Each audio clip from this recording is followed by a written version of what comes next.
बात तो इस अजीम दिन के लिए जो खुदा ने दिया, जो उसके हजूरी में गुजरता है और उनका शुक्र करते हैं इस कलीसिया के लिए जिसमें आकर हम सब ने भी बरकत पाई है। और मैं ईमान रखता हूँ कि एक दूसरे से मिलकर हम सब बरकत ही पाते हैं क्योंकि खुदा वहाँ मौजूद होता है। तो उनका शुक्र करता हूँ मैं इस कलीसिया की तरक्की के लिए भी, खुसूसी तौर से इनके खादम के लिए जिनको मैंने तरक्की करते हुए पाया है।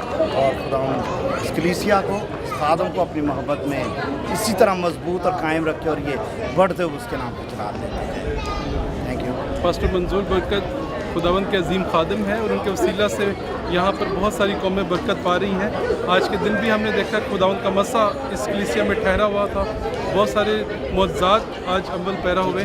हम बहुत खुदावंद का शुक्र करते हैं। पास्टर आरिफ प्रोजेक्ट भी थे और बड़ी सब ने बरकत पाई प्रस्तुत के वसीला से, कलाम के सुने जाने के वसीला से।